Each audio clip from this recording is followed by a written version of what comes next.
അവളുടെ മുഖത്തേക്ക് നോക്കി. ആദ്യമായി വെറുപ്പോടെയല്ലാതെ അവളിലുള്ള നോട്ടം. നിഷ്കളങ്കമായി ഉറങ്ങുന്ന മുഖം അവനെ കൂടുതൽ വേദനിപ്പിച്ചു. ദിയ, അവൻ വിളിച്ചതും അവൾ പതിയെ കണ്ണു തുറന്നു. രണ്ടുപേരെയും നോക്കി നിരാശയോടെ ഒന്ന് പുഞ്ചിരിച്ചു. നീ എന്താ ഈ ചെയ്തത്? ഞാൻ അങ്ങനെ പറഞ്ഞെന്ന് വെച്ച് അപ്പം തന്നെ സൂയിസൈഡ് അറ്റംപ്റ്റ് ചെയ്യണമായിരുന്നോ?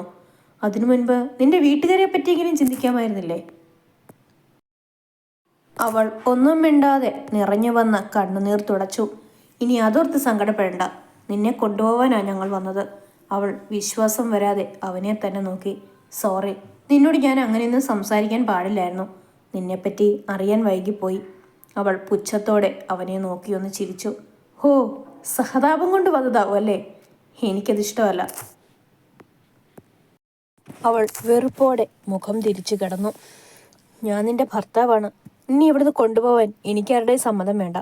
നിനക്ക് എൻ്റെ കൂടെ ഇവിടുന്ന് വരാൻ സമ്മതമല്ലെങ്കിൽ ഞാൻ അകത്ത് കിടക്കേണ്ടി വരും. അതിനുവേണ്ടിയാണോ നീ ഇങ്ങനെയൊക്കെ ചെയ്യുന്നത്? ഷാൻ ദേഷ്യത്തോടെ ഒച്ചയിട്ട് പറഞ്ഞതും ദിയ അല്പം പേടിയോടെ അവനെ നോക്കി. ദിയ, പ്ലീസ്, നീ വാശി കാണിക്കരുത്.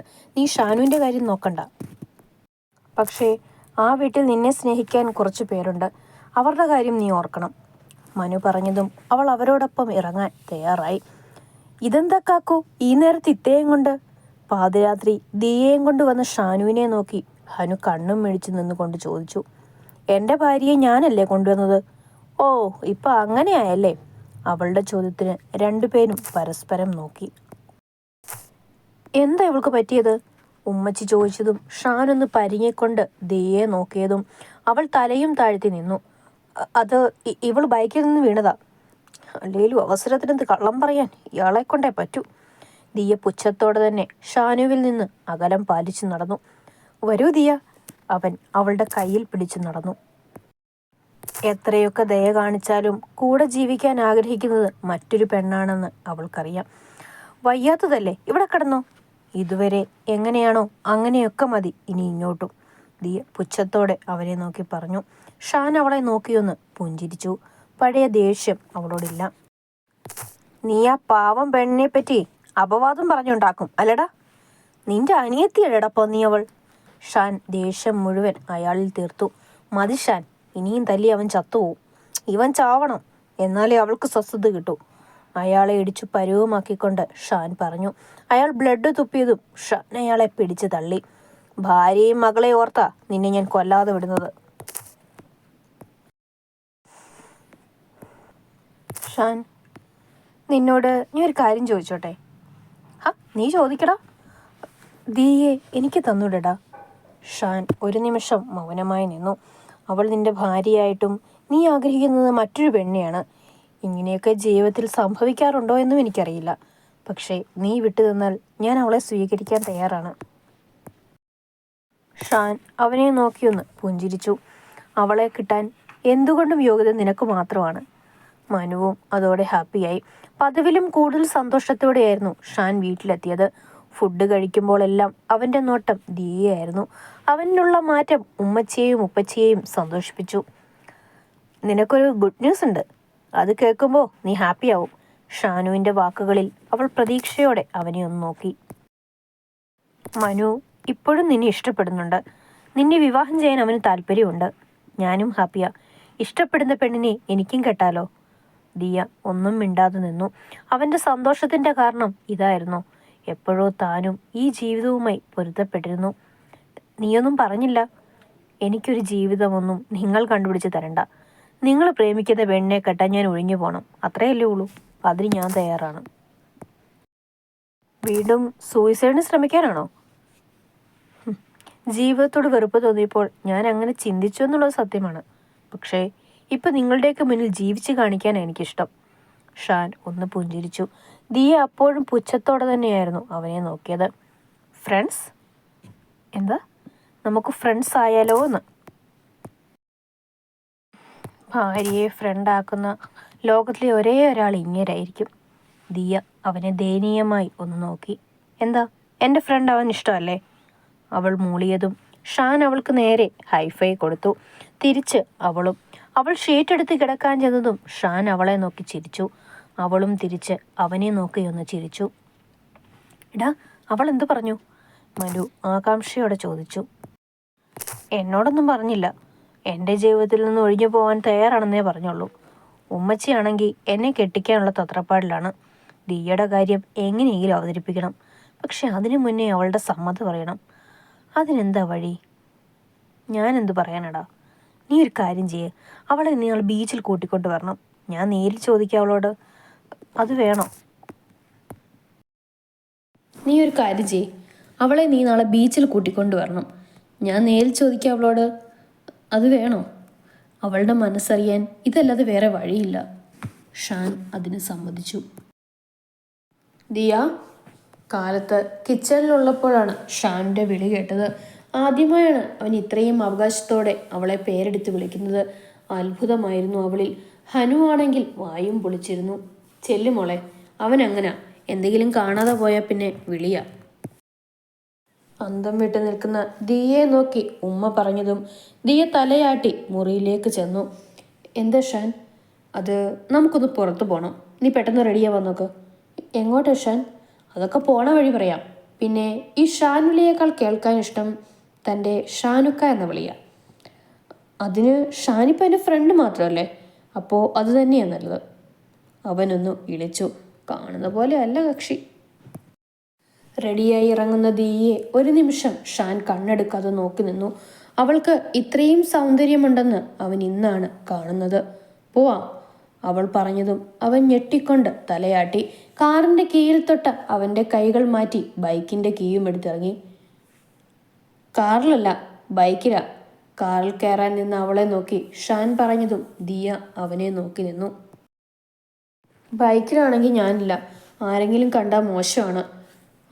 അവൻ തന്നതിനൊക്കെ തിരിച്ചു കൊടുക്കാനുള്ള ഉദ്ദേശത്തോടെ പറഞ്ഞു. അതിന് നീ എൻ്റെ ഭാര്യയല്ലേ, അതും മറ്റുള്ളവർ മുമ്പിൽ.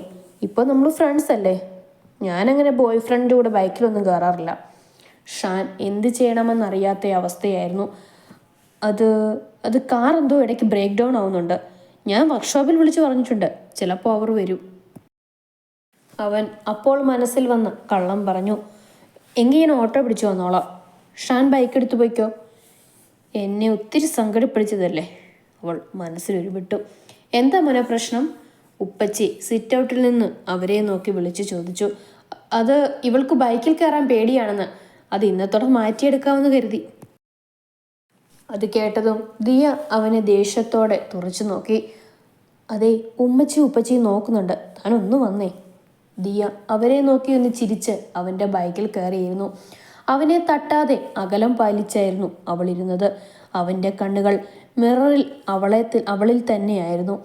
മറ്റൊരു ബൈക്കിൽ അവരെ ക്രോസ് ചെയ്തു പോയ നൈഷു ആ കാഴ്ച കണ്ട് ഞെട്ടി. നിർത്ത്. നൈഷു തൻ്റെ ഫ്രണ്ടിനോട് പറഞ്ഞു. എന്താടി? അവൾ അതിനൊന്നും മിണ്ടാതെ അവരെ തന്നെ തിരിഞ്ഞു നോക്കി.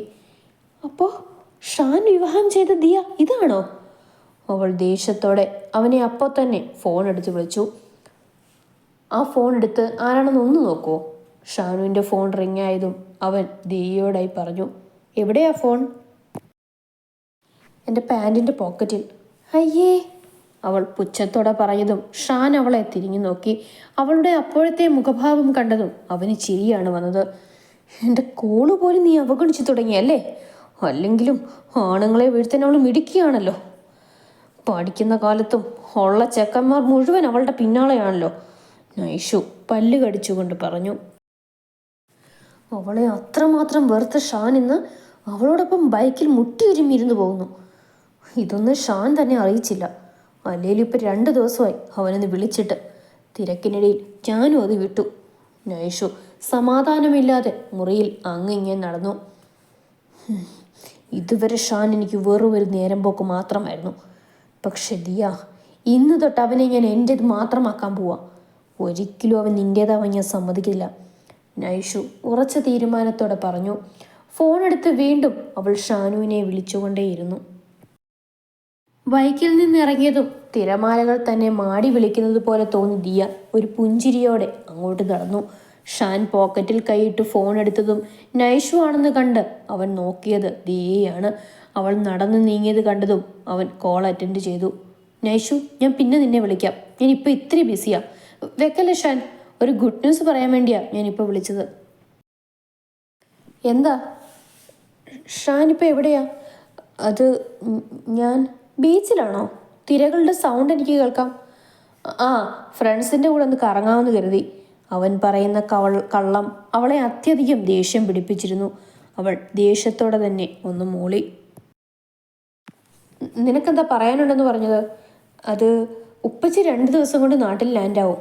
അറിയാലോ, ഈ വരവ് എൻ്റെ വിവാഹം നടത്താനാണെന്ന്. വന്നാൽ ഉടനെ തന്നെ ഞാൻ പറയുന്നത് നമ്മുടെ കാര്യമാണ്. അവൻ ഒരു മൂളലോടെ ദിയെ നോക്കി. നിനക്കെന്താ ഒരു സന്തോഷമില്ലാത്തേ? ഞാൻ കരുതി ഇത് കേൾക്കുമ്പോൾ നീ ഹാപ്പിയാവുന്നു. അത് ഞാൻ ഹാപ്പിയാണല്ലോ.